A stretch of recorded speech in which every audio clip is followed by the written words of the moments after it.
Sultan 3. Murat Devri.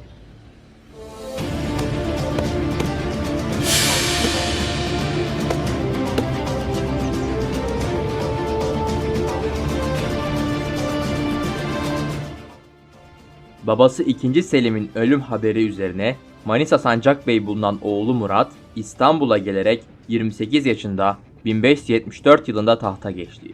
Yeni padişahın ilk emri, nizam-ı alem uğruna 5 erkek kardeşini öldürtmesi oldu.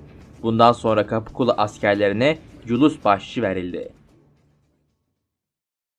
3. Murat devrinde vuku bulan hadiseler şunlardı. Fas Sultanlığı'nın Osmanlı hakimiyetine girmesi. 1576. Afrika kıtasının bütün kuzey kısımları Osmanlı hakimiyetinde bulunmasına rağmen sadece Fas Sultanlığı müstakil bir devlet halinde bulunuyordu. Ancak son yıllarda Fas'ta taç ve taht kavgaları baş göstermişti. Fas Sultanı Mevlay Muhammed Portekizlerle işbirliğine başlamış bulunuyordu.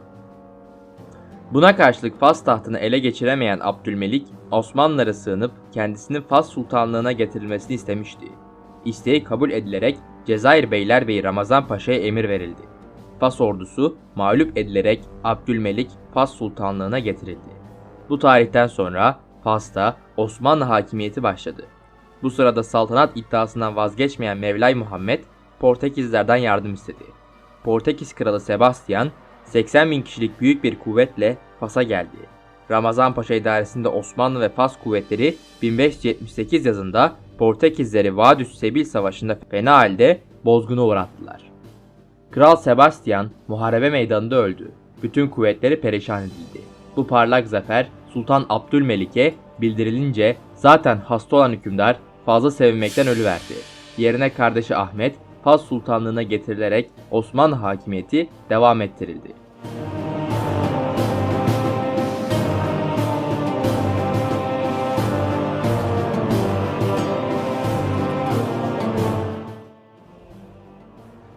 Leistan'daki Osmanlı hakimiyeti.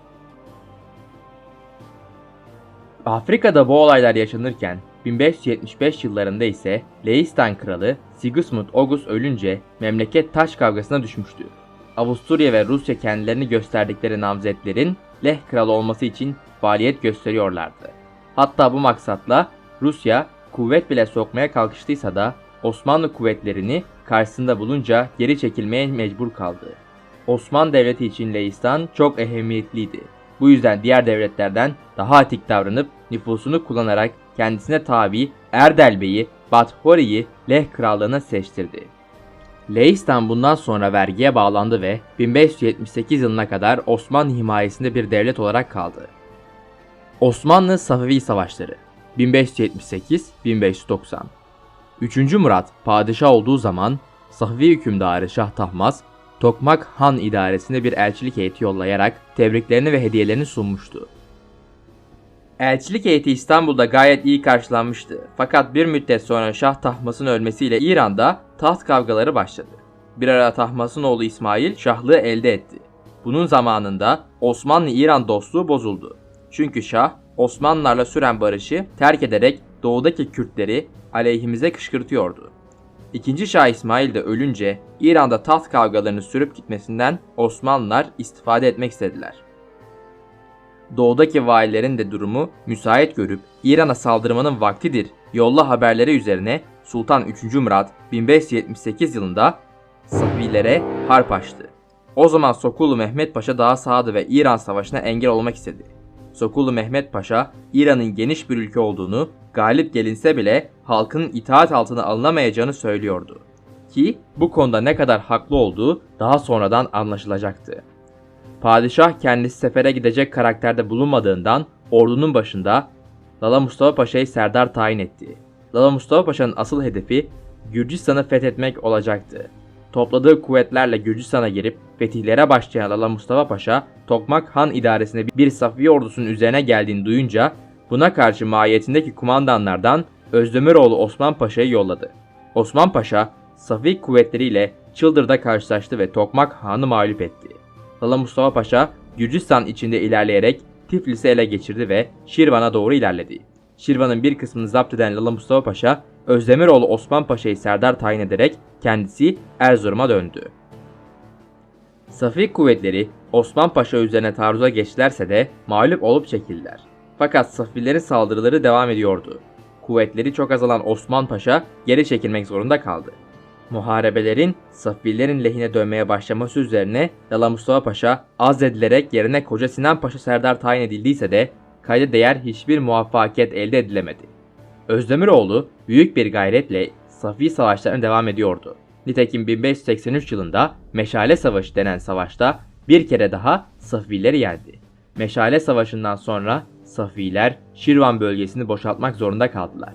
Yeni Serdar Ferhat Paşa büyük kuvvetlerle Safi sınırına gelip bazı muharebeler yaptı. Daha sonra Sadrazam ve Serdar tayin edilen Özdemiroğlu Osman Paşa ile beraber Tebriz'i almayı başardılar. Osman Paşa'nın vefatından sonra Ferhat Paşa ikinci defa olarak serdarlığa getirildi. Ferhat Paşa'nın bu ikinci serdarlığında Osmanlı orduları bazı muvaffakiyetler daha kazandılar.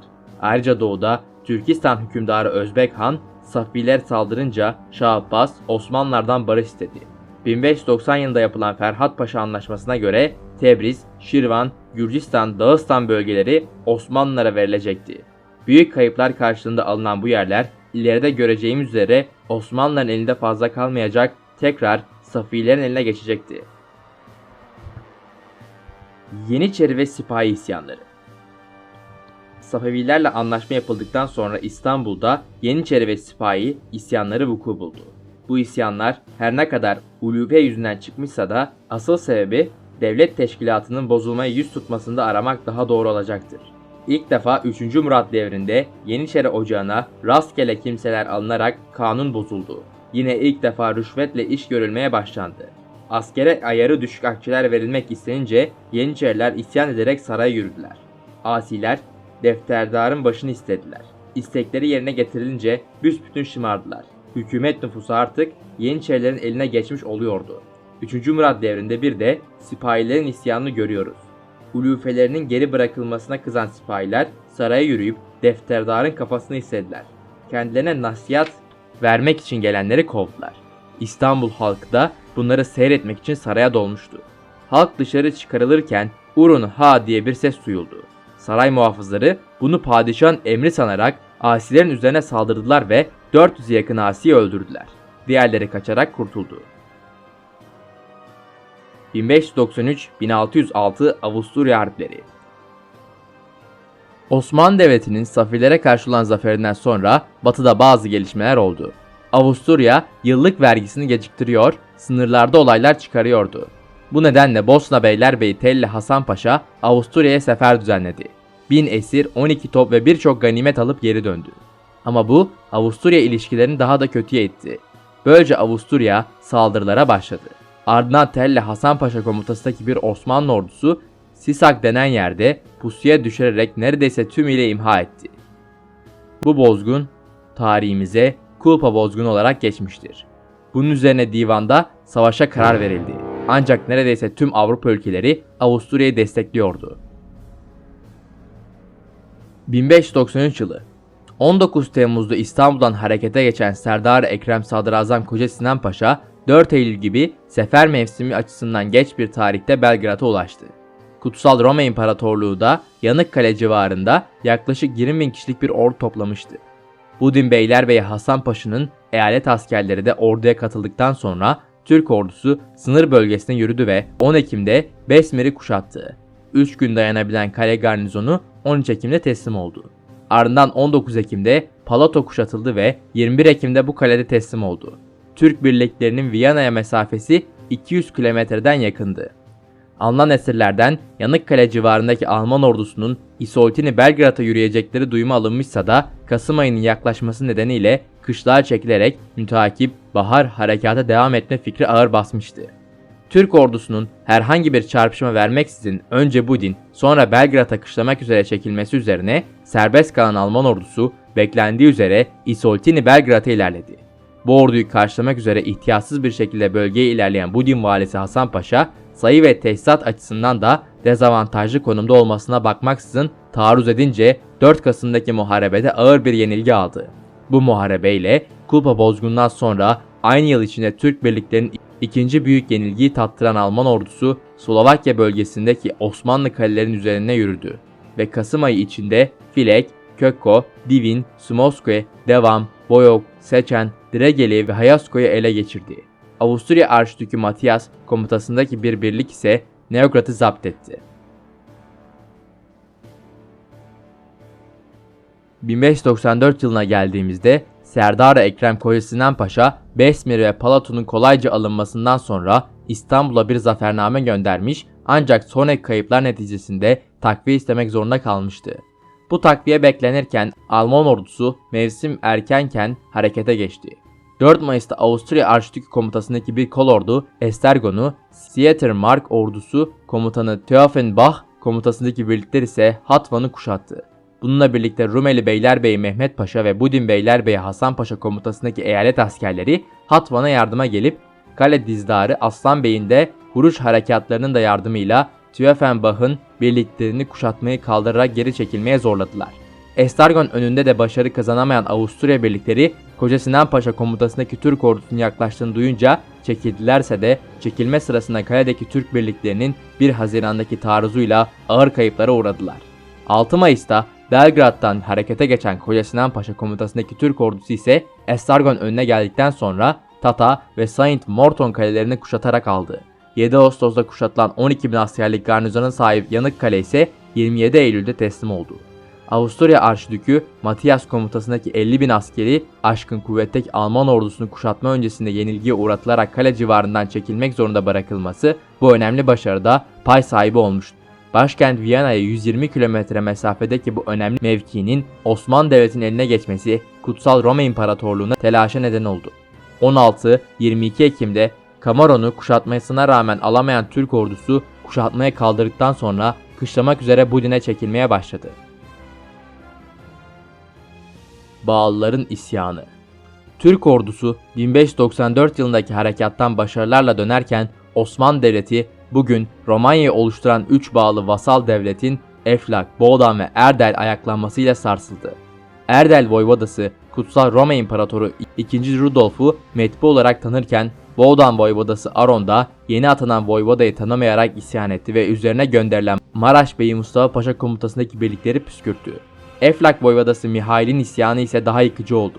Kasım 1594'te Bükreş'teki Türk tüccarları idam edip buradaki yaklaşık 2000 kişilik Türk garnizonunu da imha eden Mihail daha sonra Yereön'ü yaktığı gibi 1 Ocak 1595'te kuşattığı İbrahil Kalesi'ni 16 Ocak'ta ele geçirdi.